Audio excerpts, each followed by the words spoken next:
Olá, muito bom dia, sejam bem-vindos ao Cotidiano. Olha só, a partir de hoje nós vamos nos encontrar todas as manhãs para conversar sobre os assuntos que fazem parte do seu dia a dia. Mas deixa eu te contar que o programa de hoje está muito especial.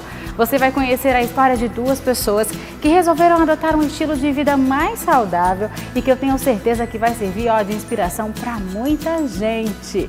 E você costuma fazer dietas de revista ou dietas por conta própria? A nutricionista Ludmila Freitas vai conversar comigo sobre esse assunto. Atenção, papais e mamães! Você costuma estimular o seu filho a brincar ou ele passa o dia inteiro em tablets, celulares ou jogos eletrônicos? Uma psicopedagoga vai conversar comigo sobre a importância de estimular aquelas brincadeiras que fizeram parte da nossa infância. Puxa a cadeira, continua comigo, o seu cotidiano acabou de começar.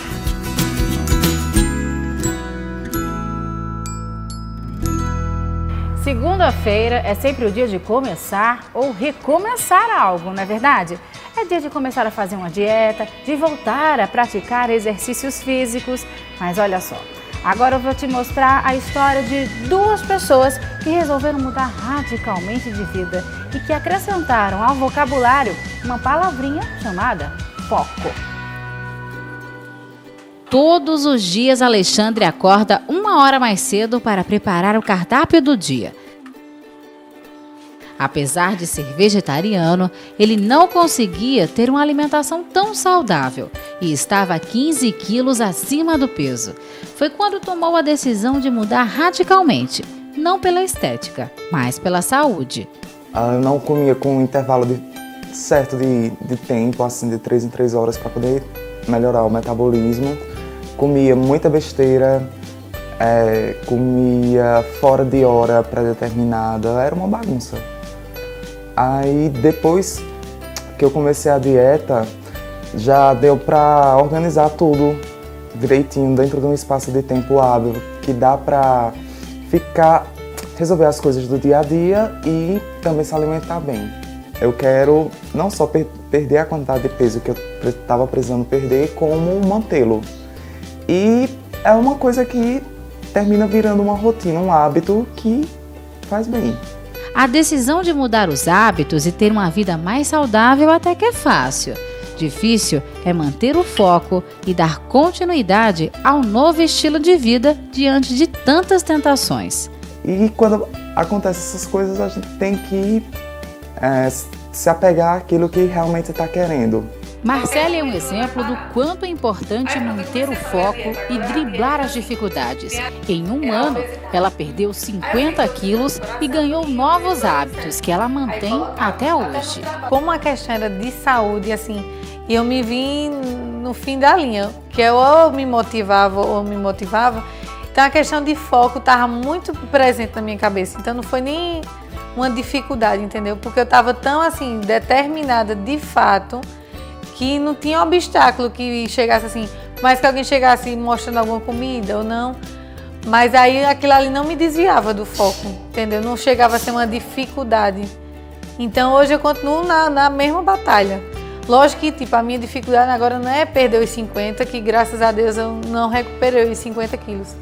Mas eu sempre tenho que estar numa vigilância. Agora, muitos hábitos lá da época da dieta, né, que eu fiz para perder os 50 quilos, ficam até hoje. Pronto, refrigerante. Eu já não tomo refrigerante, vai fazer uns 4 anos. Toda essa dedicação rendeu destaque nacional. Marcele foi capa de uma revista onde contou sua história, provando que determinação e força de vontade são ingredientes essenciais para o sucesso.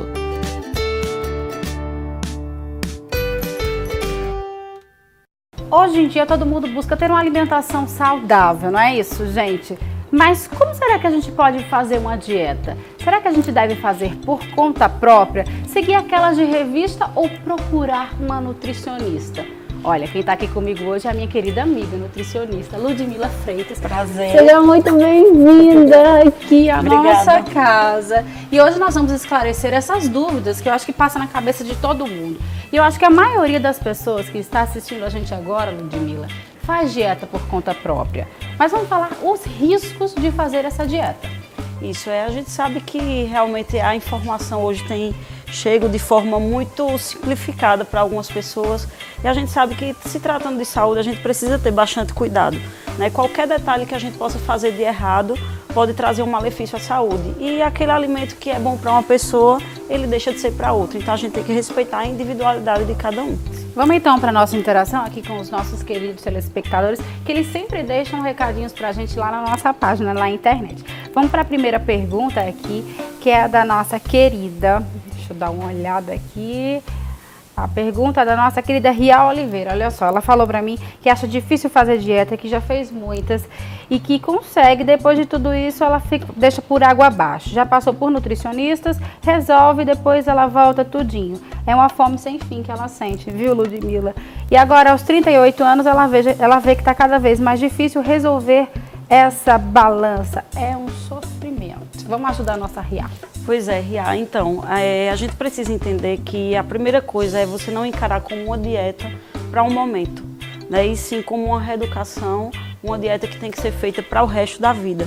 Então, não é a questão de você colocar suas expectativas apenas de um profissional, e sim você perceber que você precisa começar a mudar a como você olha o alimento e como você come, que aí você consegue manter aquilo ali a longo prazo, né? Não adianta coisas muito estrambólicas que você faz ali 1, 2 meses e depois você abandona, porque vai acontecer com ela. O peso, ele vai voltar atrás, né? Então a gente precisa ter esse cuidado e procurar sempre um profissional para estar orientando. Maravilha. Vamos responder então a pergunta da nossa querida Roseli.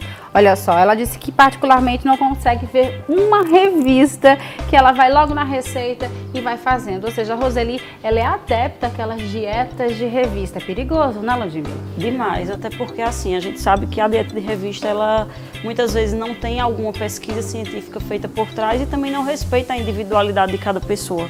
Como a gente falou no início, existem alimentos que são saudáveis para você, que podem não ser para mim. Vamos citar aí, por exemplo, a couve. A couve é um alimento hiper saudável. A gente sabe que folhas, né, devem fazer parte da nossa alimentação. Mas se a gente for pensar numa pessoa que tem um hipotireoidismo ou que tem alteração na tireoide, a gente sabe que a couve, ela vai trazer malefícios para a questão hormonal daquele paciente. Então a couve, ela é saudável para uma pessoa, mas deixa de ser para outra. Então é um pouco perigoso. Sempre procurar um profissional, principalmente para saber quais são os alimentos benéficos para a nossa saúde. A gente separou alguns aqui e a Ludmila vai falar rapidinho para a gente sobre cada um deles. Então, a gente destacou aqui o farelo de aveia e o arroz integral, que são fontes de carboidrato complexos que a gente pode estar introduzindo na alimentação no dia a dia. Logicamente, existem as contraindicações para cada situação, não em relação a que o arroz integral seja um alimento contraindicado para uma determinada patologia, mas dependendo do objetivo do paciente, em alguns momentos a gente pode retirar alguns alimentos, depois a gente volta novamente. Mas são ótimas fontes de carboidrato de baixo índice glicêmico, para o emagrecimento é bem interessante. Outro alimento que eu acho bom a gente falar é acerca de frutas, né, que muitas pessoas têm aquela dúvida que em algumas dietas a gente corta as frutas, né? Quando a gente fala em fruta, a gente tem que pensar principalmente na frutose.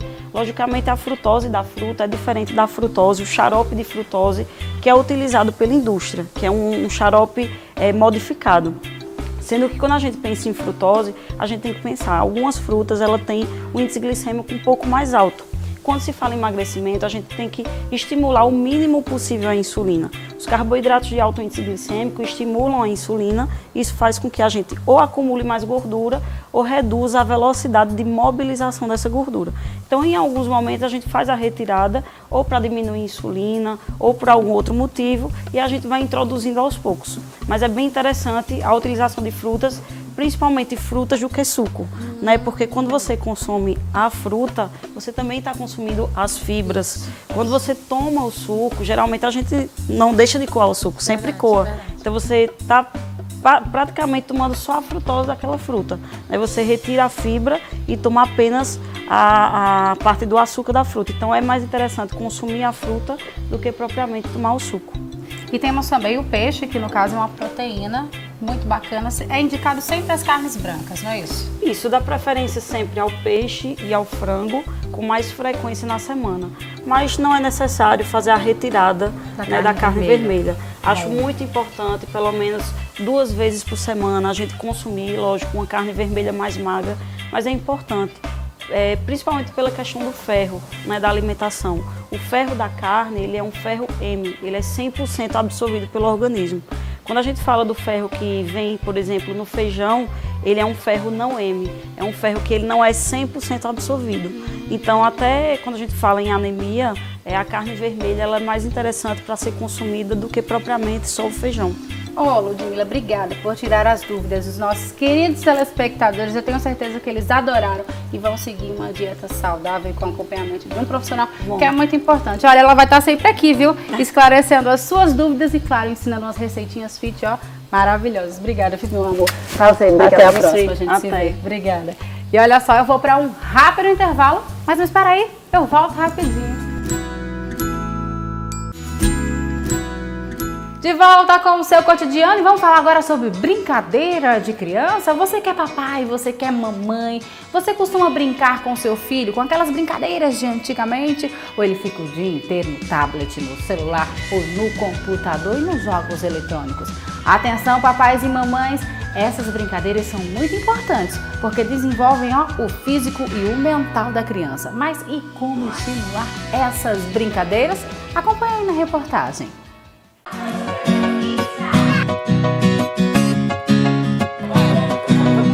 Os especialistas afirmam, criança gosta mesmo é de brincar. E em épocas em que os aparelhos eletrônicos atraem a atenção da meninada, essa turminha tem o privilégio de ter outras opções. Jogar bola, brincar de casinha, boneca, amarelinha são os preferidos. Pelo menos é o que eles garantem.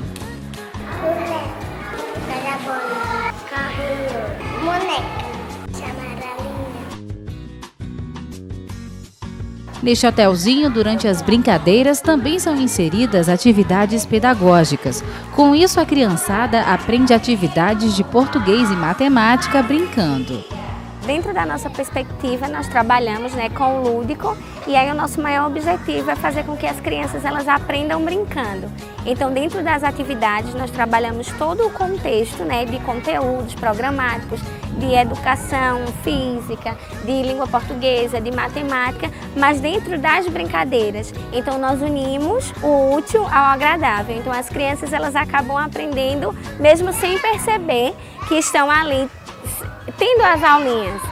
O judô vem a somar. Aquelas brincadeiras da nossa época são adaptadas ao esporte, que une disciplina e o respeito ao amiguinho.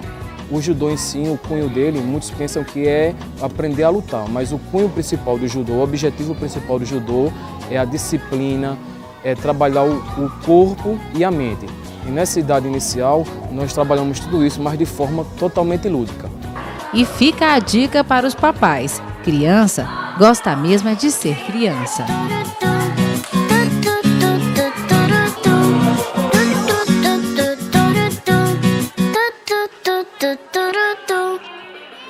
E o que tem de tão bom nas infâncias do passado que devemos resgatar para os dias de hoje? Olha, gente, a diversão dos nossos pequenos não deve se resumir apenas a jogos eletrônicos, não, viu? O brincar e os brinquedos são fundamentais para o desenvolvimento das nossas crianças. Por isso, eu estou conversando agora com a psicopedagoga Fernanda Lima. Muito bom dia! Seja bem-vinda ao nosso cotidiano. Vamos falar um pouquinho sobre a brincadeira de criança, porque na minha época, brincar era totalmente diferente dos dias de hoje. Hoje a gente tem uma realidade bem diferente, né? Porque a gente tem muito mais acesso a vários tipos de objetos e a oferta é grande no mercado do que antigamente. Então hoje a gente tem muitas brincadeiras diferentes do tempo, acho que da gente, né? Não vamos falar tão distante, mas um pouquinho tem muita diferença. Ô Fernanda, o brincar, ele é muito saudável e ele tem que ser incentivado principalmente pelos pais dentro de casa, não só nas escolas, que a gente sabe que nas escolas tem a hora do recreio, que é incentivado uma brincadeira saudável, mas o importante é dentro de casa, para o pai não estar dando o celular, o tablet, colocar para jogar, colocar para assistir televisão, porque acaba que a criança vai deixando de passar aquela fase importante que lá na frente vai sentir falta, não é isso, Fernanda? Isso, tem uma frase que diz assim, brincar é coisa séria. Por quê? Brincar, a criança, para ela iniciar a brincadeira, não precisa só de uma boneca, ela precisa de um planejamento. E eu bato muito em cima disso. Se você pega um menino brincando com 2 super-heróis, ele só faz assim com os super-heróis. Buf, buf, buf. Mas não existe diálogo, por exemplo. O Batman não conversa com o Homem de Ferro, ele não cria esse diálogo. E isso é o que inicia uma brincadeira. Só que hoje a gente normalmente dá um brinquedo à criança, mas não ensina. Ó, filha, vamos montar uma casinha. Aqui é a cozinha, aqui é a sala de estar. Essa aqui é Joaninha, essa aqui é Bia, elas são amigas. Tudo bem, como vai? E é assim que você ensina a brincar. Quanto mais você ensina a criança a brincar coerentemente, melhor ela vai resolver os problemas dela quando ela for adulta. A gente sabe que hoje em dia isso daqui está muito mais acessível às crianças do que antigamente, tá? Porque antigamente não existia celular, não existia a internet. Eu tenho uma filha de 2 anos e 7 meses, eu entrego o celular, ela mexe muito melhor do que eu, se deixar. Então, Fernanda, como é que a gente pode dosar? Claro que ela precisa ter acesso à tecnologia, é saudável, é bacana no mundo de hoje, mas como é que nós pais devemos dosar o uso do celular com as crianças? Primeiramente, à medida que você dá um celular à criança, tenta dar algo compatível à idade dela, para não dar algo demais. E quando você der esse acesso a ela à tecnologia, que não tem como tirar da infância dessa geração que está crescendo, Exatamente. Quando a sua filha tiver 6 anos, 8 anos, a tecnologia, a tendência é que esteja bem mais avançada, o ideal é que você dê um material desse coerente com a idade e permita que ela brinque com brinquedos da idade dela. Se você vê lá naquele aplicativozinho que baixa jogos, ele diz a idade dos brinquedos. Só que os pais não vê a criança baixar, eles baixam pela dedução e não pela informação. E o pai acha lindo, porque o menino passa o dedinho aí brilha. Aí o pai faz, nossa, ele mexe mais do que eu, mas ele não mexe, ele deduz. E no que deduz ele sai conhecendo curiosamente, mas efetivamente ele não sabe qual é a função daquele joguinho. As crianças vão crescendo e aí chegam as redes sociais. A gente vê hoje em dia crianças com 5, 6, 7, 8 anos com acesso à rede social, postando foto. Isso é saudável? Até que ponto, Fernanda, e como é que os pais devem fiscalizar? Rede social é muito perigoso porque há um relacionamento social.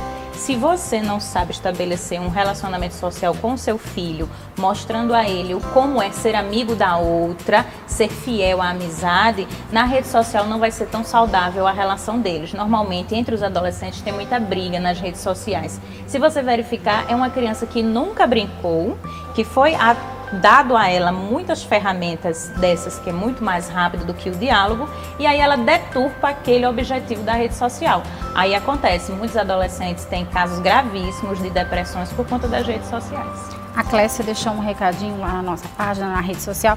Ela falou que trabalha o dia inteiro, ela e o marido, que ela chega em casa cansada, que realmente não tem tempo de estimular essa brincadeira de criança como ela queria fazer. Ela acaba dando o celular ou até cedendo para a televisão.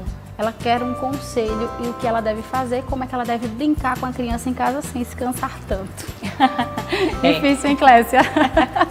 Realmente, Clécia, você está no enrascada, porque você vai precisar chegar em casa e brincar com ela. Porque é brincando que a mãe exercita o diálogo com a filha, é ouvindo os anseios dela. Toda criança, quando vai para a escola, ela quer fazer amizade, não é impossível ela não fazer. Então, se a mãe não exercitar isso em casa, ela não faz amizade na escola. Então, ela começa a não saber lidar com o social e provavelmente será um adulto de muita dificuldade intersocial. A Daniela está dizendo que o filho dela tem 11 anos e ele detesta brincar, quer ficar o dia inteiro no celular e ela tem medo que ele seja um adulto traumatizado, Fernanda. Ele já está bem dificilzinho, viu? Ela precisa correr sim. Agora tem que pensar assim, Marcela, se você vai tirar uma ferramenta de um adolescente com 11 anos, você tem que oferecer algo atrativo também. Se você só chega em casa e diz assim, você não vai mais usar o celular nem o computador, e você vai dar o que paralelamente a isso? Então tem que ser muito bem estudado. Ele deve gostar de alguma outra coisa, então ela precisa, como mãe, identificar o que é que ele gosta e fazer assim algumas trocas saudáveis e tranquilas. Porque se você bater de frente, você vai passar 3 dias sem usar o celular. É uma briga na certa. Por isso que as brincadeiras devem ser incentivadas, viu, papais e mamães, desde pequenininho, para que se dê uma continuidade, para que ela viva aquela fase intensamente e aí, lá na frente, ela não seja um adulto frustrado. Exatamente, exatamente. ensinando a criança a brincar, que você faz com que ele se torne um adulto saudável. No mercado de trabalho de hoje, a gente verifica como é difícil um novo adulto manter-se fiel no mesmo emprego. Há muita rotatividade por conta de relacionamento pessoal. Quando você vai fazer uma anamnese com um adulto desse, você vai ver que era uma criança introspectiva, que não soube brincar, que ficou muito preso, que o relacionamento na escola não foi bem. E por aí você vai vendo como vai descendo. Maravilha, Fernanda. Adorei, viu, o nosso bate-papo. Obrigada, eu que agradeço. Obrigada, viu? Até a próxima. Obrigada. Tchau, tchau. Tchau. E olha só, o nosso cotidiano vai ficando por aqui. A gente espera que vocês tenham gostado do nosso primeiro programa. É com muito carinho que a gente faz ele para você todos os dias. Não esquecem, amanhã a gente se encontra às 11 horas da manhã. Um beijo, fica com Deus. Tchau, tchau.